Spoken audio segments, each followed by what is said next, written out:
Hello, you're watching the Nouvel Esprit video series on the theology of the body. This video is dedicated to audience 54. We are your hosts. I am Jeremy Hossotter. And I'm Guillermo Moreno. So we are going to continue where we left off last time. Last time we introduced First Thessalonians chapter 4, but we did not actually give the text because we will be going over this text in significant detail for this audience, so we're saving it for now. Guillermo, would you like to read the text for us? Yes. For Awesome. this is yeah, for this is the will of God, your sanctification, that you abstain from unchastity, that each one of you knows how to keep his own body with holiness and reverence, not as the object of lustful passions. For God did not call us to impurity, but to sanctification.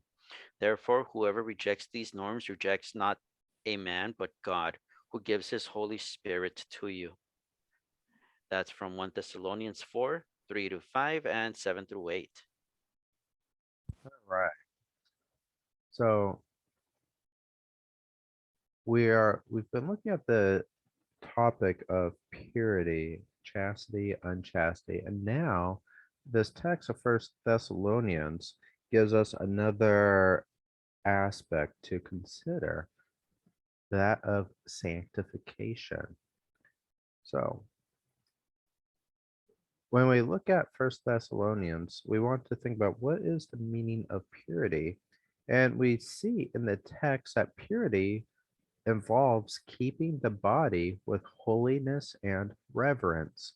So purity is an ability, an attitude, and a virtue. It's a practical ability for living. And when man acts according to purity, it, sorry. So when man is acting according to purity and abstaining from impurity, this is because he has developed this skill of self-mastery of how to keep his body in with holiness and reverence. And this points to how purity is really something that begins in the will. It's a choice. So purity is it's rooted in the will. It's a as a virtue, it's something we decide to do. And um JP2 here cites St. Thomas Aquinas about how purity is a power for mastering sense desire, of holding back impulses. And we give some of the citations here. So purity and chastity, they're discussed in St. Thomas's main work on the Summa Theology. And when you see this part here, here, let's go ahead and annotate it. So this right here, this is referring to that it's the second part of the second part of the Summa, which is kind of a weird. So you have the first part, the prima pars, then you have the first part of the second part, and then the second part of the second part, and then there's the third part. So that's what this is referring to, the second part of the second part, and then it's question 151.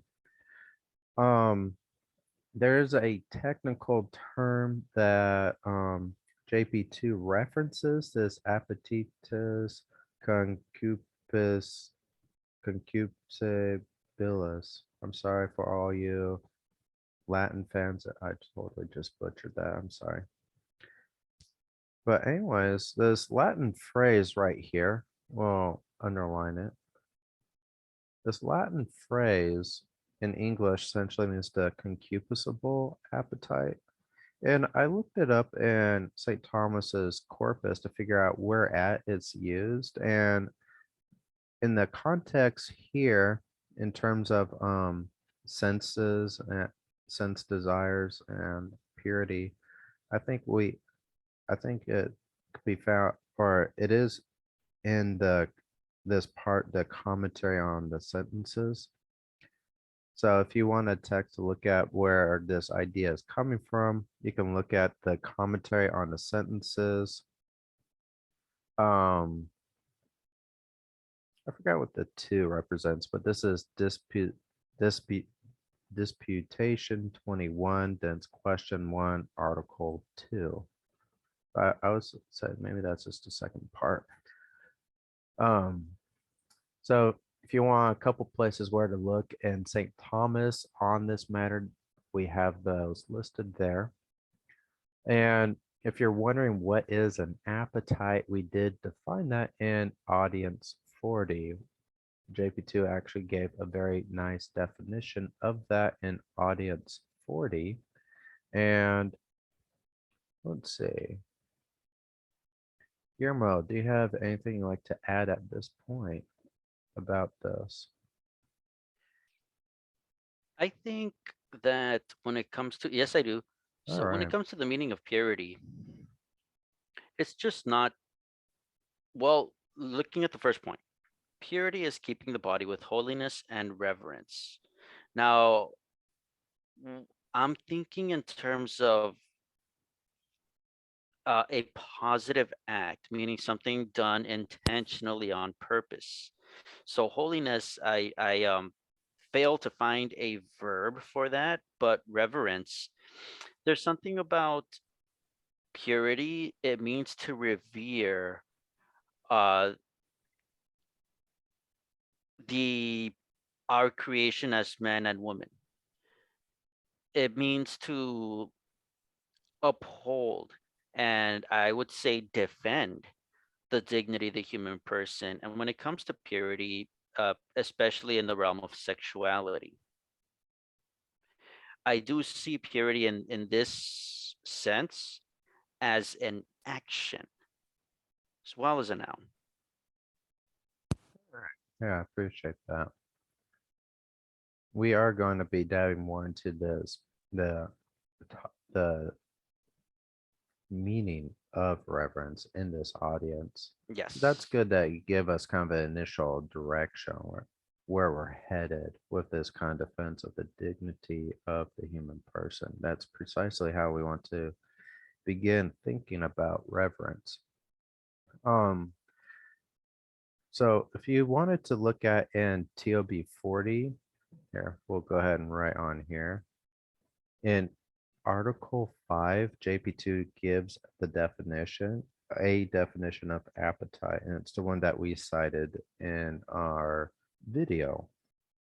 And that is, quote, our appetite indicates everything that manifests itself in the subject as aspiration, and as such, it is always orientated towards an end, that is, towards an object known under the aspect of value, end quote. So there you are. If you're wondering just what that this appetite's referring to, it's just it orders the subject, that is the person, towards a object that we know under the aspect of value, that we have this perception of its value, and so we're ordered towards it. And this perception could be something simply in terms of desire and impulses, such as the sex drive, recognizing the sexual value of another person. All right.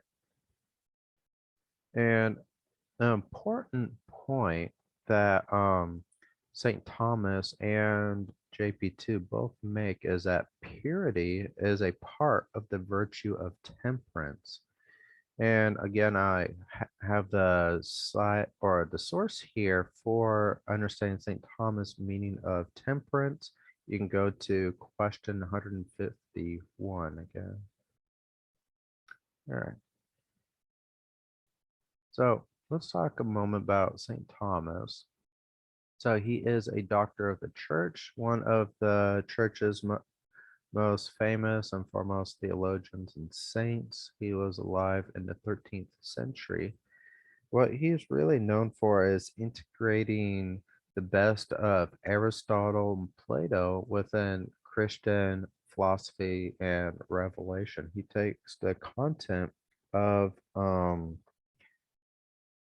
the Bible and the church, the tradition, in scripture and Aristotle and some of the leading philosophical views, and he comes up with a organic synthesis that's really quite a masterful work. He's written many works. Probably the two biggest is his Summa Theologiae and his Summa Contra Gentiles. He's also written commentaries on several works of Aristotle and several books of the Bible. And his teaching has helped pave the way for several church doctrines, such as the teaching of transubstantiation, that important language about the Eucharist in Lateran 4. We can thank St. Thomas for. And because of his adoption of Aristotelian thought, that helped us understand the relationship between body and soul. And there is a dogma defining that relationship in the Council of Vienne. And similarly, some of the arguments that St. Thomas makes concerning the relationship between faith and reason are taken up in Vatican I, and they're from his Summa Contra Gentiles. Now, if you are interested in reading St. Thomas, we do have a couple links here. The first one is New Advent, and it's a great little website. They have several documents of the church, or not of the church, but of the church fathers. So if you want to read St. Augustine or St. Irenaeus, this is a great place to begin looking, and they have the entire Summa for free. Now, if you want to look someplace for, say, how is this word used, then the second link by the Aquinas Institute is actually going to be better. Um, so they are publishing the entire works of St. Thomas into English, and they have a website with all the works of St. Thomas online. It's fully searchable. It's a very nice, easy to read, and it's um, parallel text Latin next to English. It's a very nice website. So there's two wonderful resources for you to look at. Guillermo, do you have anything you'd like to add at this point? Just about St. Thomas Aquinas off the top of my head, he was a Dominican. I forget that. He is a Dominican. That's an Hmm. important point. All right. So let's talk a moment about temperance. Um, so temperance is a virtue, and so we should define what we mean by temperance. Guillermo, would you like to read the first quote for us? Yes. From the Catechism of the Catholic Church, Article 1809. Temperance is the moral virtue that moderates the attraction of pleasures and provides balance in the use of created goods. It ensures the will's mastery over instincts and keeps desires within the limits of what is honorable. The temperate person directs the sensitive appetites toward what is good and maintains a healthy discretion. Do not follow your inclination and strength, walking according to the desires of your heart. Temperance is often praised in the Old Testament. Do not follow your base desires, but restrain your appetites. In the New Testament, it is called moderation or sobriety. We ought to live sober, upright, and godly lives in this world. All right. Thank you. Mhm. I'm just looking at this. I forgot to put some of the biblical references that are in that paragraph. So that's awkward on my end. But so essentially, what we see here, the idea of temperance is that it moderates the attraction of pleasures and it provides a balance in how we use goods. It's a mastery over instincts and desires. And the same idea is found in the definition that St. Thomas gives in the Summa Theologiae, where, quote, temperance, which denotes a kind of moderation, is chiefly concerned with those passions that tend towards sensible goods, such as desire and pleasure, and consequently with the sorrows that arise from the absence of those pleasures, end quote. So, in short, temperance moderates pleasure, moderates those things that we sense as good. Right? It concerns things like food, drink, and of course, sex. We could think kind of pleasures of touch. Guillermo, do you have anything else you'd like to add about temperance? I do not. Okay. And just one thing to note, this is kind of just a general introduction of this is what temperance is, but we are leaving many details out for the sake of time. Just kind of give you an idea. Here's a quick idea of what the virtue is, what JP2 is talking about. All right. So purity as a virtue. Now, we've been using this term purity or virtue for a while, so let's go ahead and define that. So, from the Catechism, paragraph 1809, quote, a virtue is a habitual and firm disposition to do the good. It allows the person not only to perform good acts, but to give the best of himself. The virtuous person tends toward the good with all his sensory and spiritual powers. He pursues the good and chooses it in concrete actions. End quote.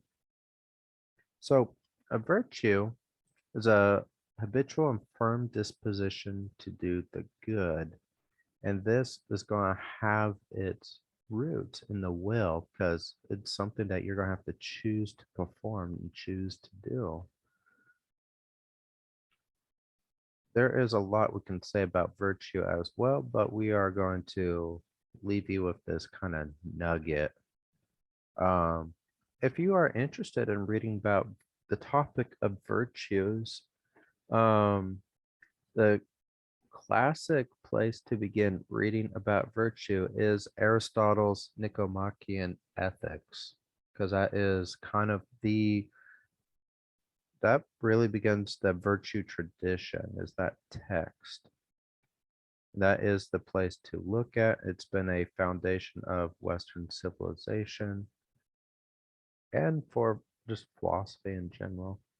A second place to look is Dietrich von Hildebrand's Transformation in Christ. That's also a very valuable text. So there's two places you can go look if you're interested in learning more about virtue. You can also, of course, read the Catechism. It has a section on the virtues that is also wonderful. So purity as a virtue then is concerned with the mastering and overcoming of lustful passions. So purity then has a negative meaning, and this negative meaning is abstinence, but there's also a positive meaning. This positive meaning of purity is the keeping of the body for holiness and reverence. And this positive meaning, this keeping of the body for holiness and reverence, is what gives abstinence its value and meaning.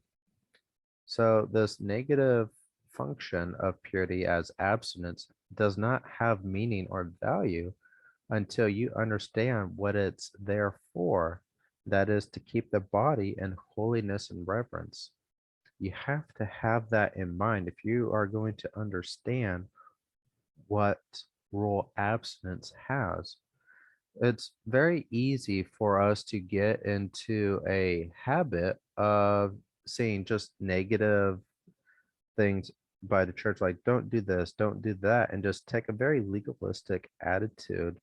When in reality, we need to be thinking about this as the purpose behind these norms that say don't do this is because they're to safeguard, protect, and promote the value and dignity of the human person.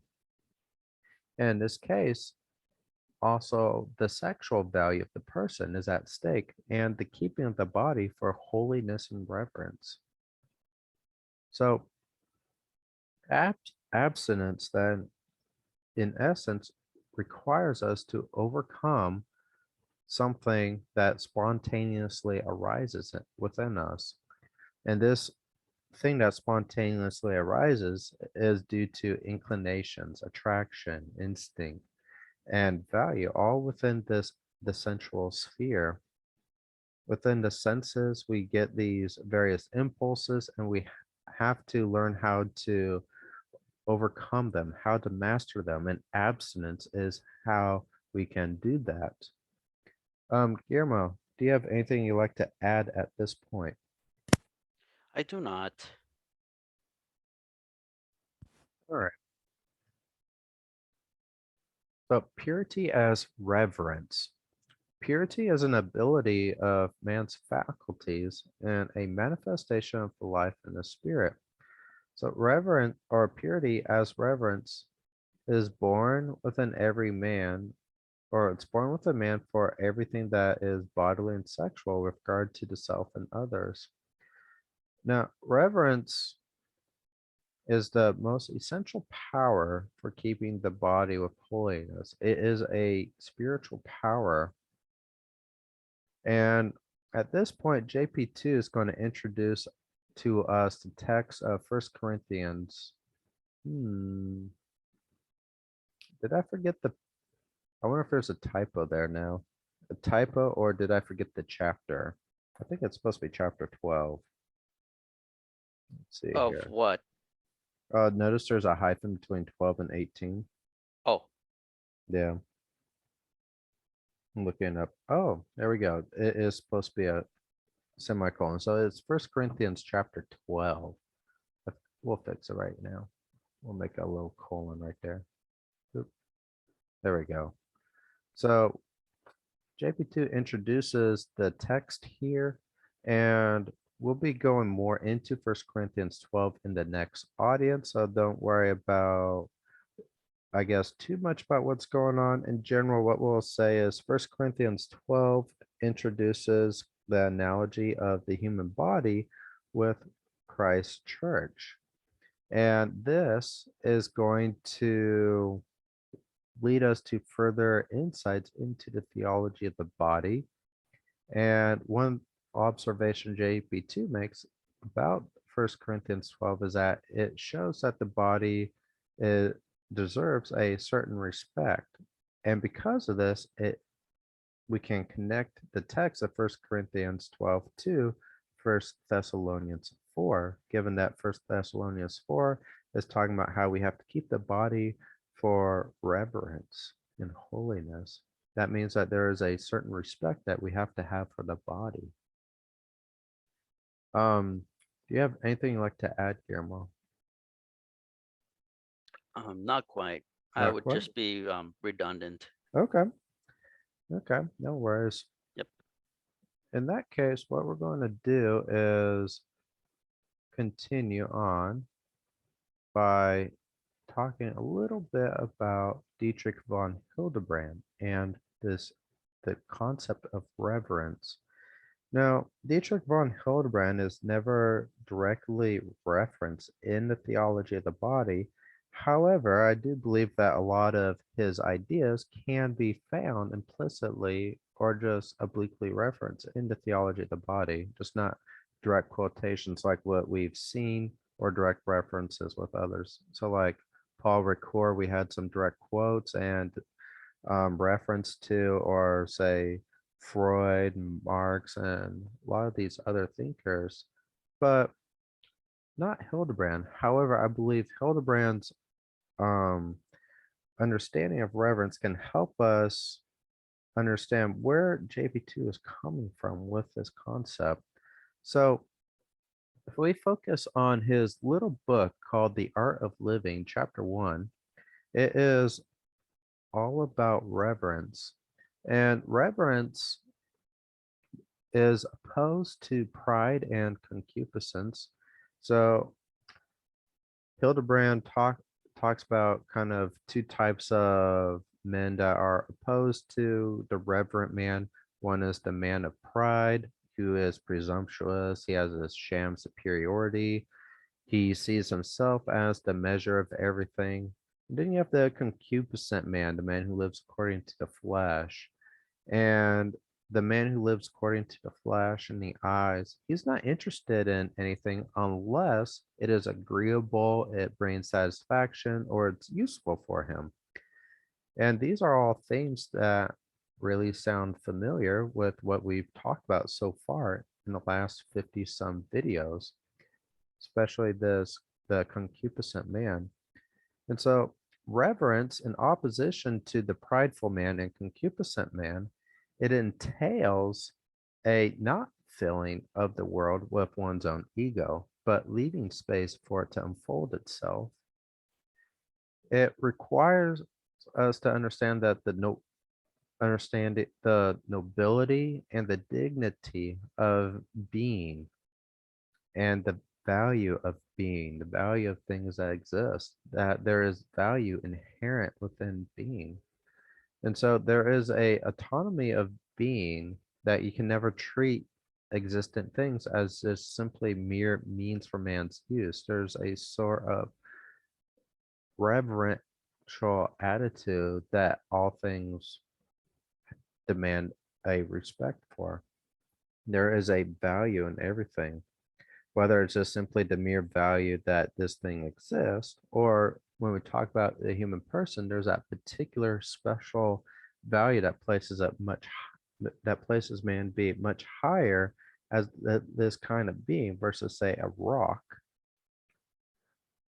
And reverence takes into account the value of the first things that exist, and of course the particular values of say the human person, his value as a person, the value, his sexual value, amongst other things. And so the reverent man understands that the world of being and God are both greater than himself. So he is approaching the world from a attitude of reverence, which entails a sort of humility.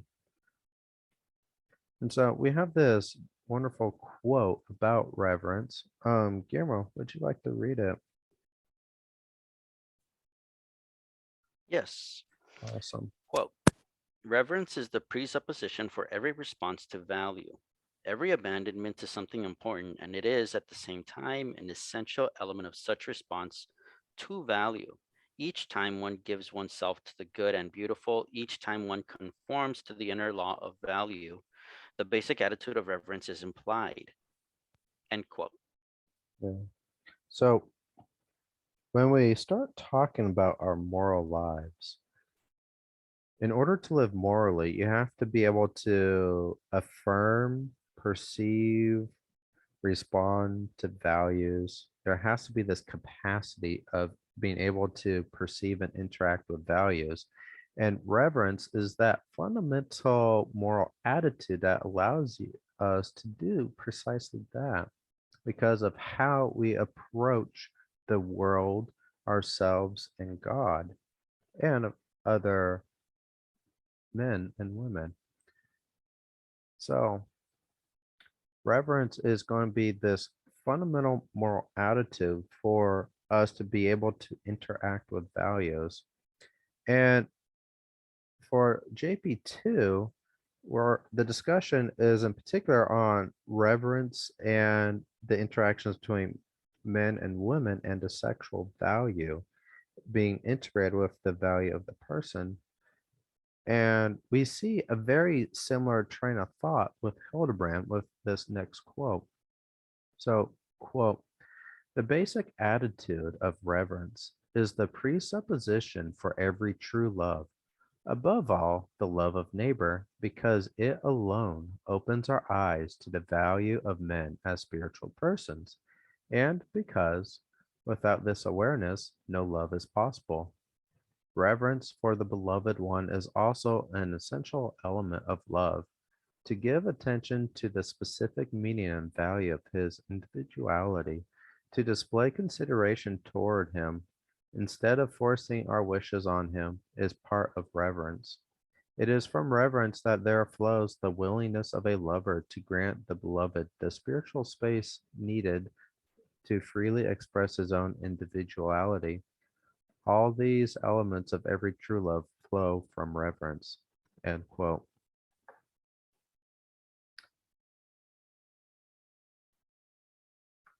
Guillermo, Yes, do you have anything you'd like to add at this point? I do. Just regarding the previous quote by Hildebrand from the previous Yeah. slide, Yeah, let me go back to that. please, thank you. Something that came to my mind regarding this definition of reverence is gratitude. I know they're two very distinct, if not different.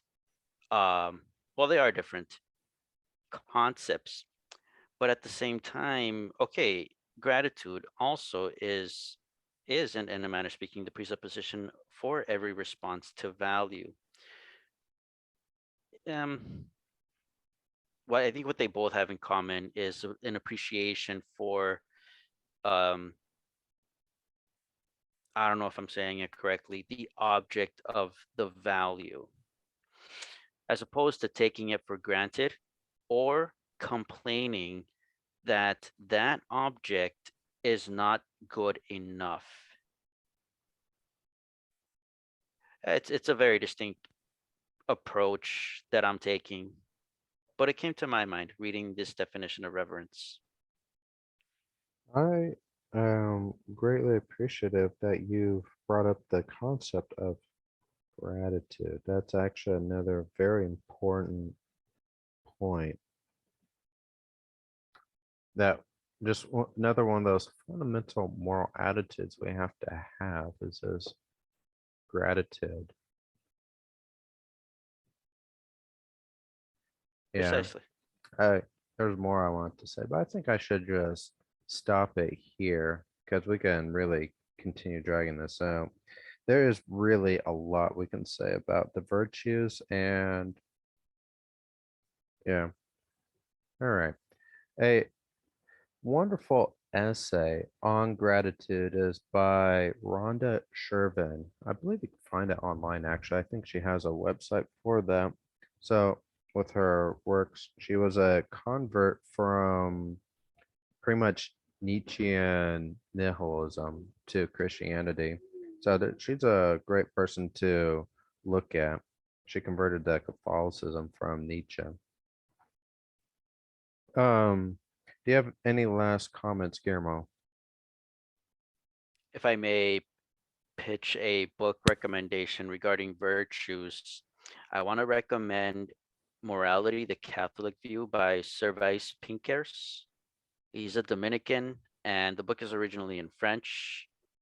And I gained insight from virtue in that book, just unlike any other source. It's not too long, and I just wanted to recommend that one. No, that's a great resource. When I'm thinking about it, two other great books is both by Pieper, one on the cardinal virtues and the other on the theological virtues. So there, as I said, there's a lot of material for that. And of course, there is also St. Thomas's treatise on the virtues in the Summa Theologiae. Many, many wonderful resources. All right. With that, we are going to call it a video. So thank you for watching our video. If you have been enjoying our content, please subscribe to our social media, like, share, and comment on it. We are on Facebook, YouTube, and other places as well. If you have been enjoying our content, please consider making a financial donation. Your financial support goes towards the maintenance of our website and the purchasing of materials so that we can providing you with great resources such as this video series on the theology of the body and our many essays that we have written. You can financially support us through PayPal, Patreon, and the Brave web browser. If you go to either our YouTube or our website, you can directly tip us through the Brave web browser. Our website is nouvelesprit.com. On it, you can find our many articles we have written, and you can also find our podcast. Guillermo, can you give us some more information about our podcast? Yes, in our other podcast series, we talk about a variety of topics, such as trends in culture and politics, and we do so from a Catholic personalist perspective. You can listen to us on our website, lenovelesprit.com, in the podcast page under the media category. And you could also, on that page, locate us on buzzsprout.com to listen to us there where we upload our episodes, or you can use Buzzsprout to locate us in other popular podcasting platforms such as Google Podcasts, Apple Podcasts, and Spotify. All right. In case you are wondering just where at do we have all of our social media, you can simply go to nouvelesprit.com/subscribe, and there you can find our all of our social media information: Facebook, YouTube, PayPal, Patreon, and the various websites we are distributing our podcast through. And there are other things there as well. Do you have anything else, Guillermo? I would just, excuse me, I would just like to ask our audience to keep us and our mission in your prayers. Yes, please remember to pray for us. We are in gratitude for your prayers. And with that, we will see you next time. Bye, everyone. God bless.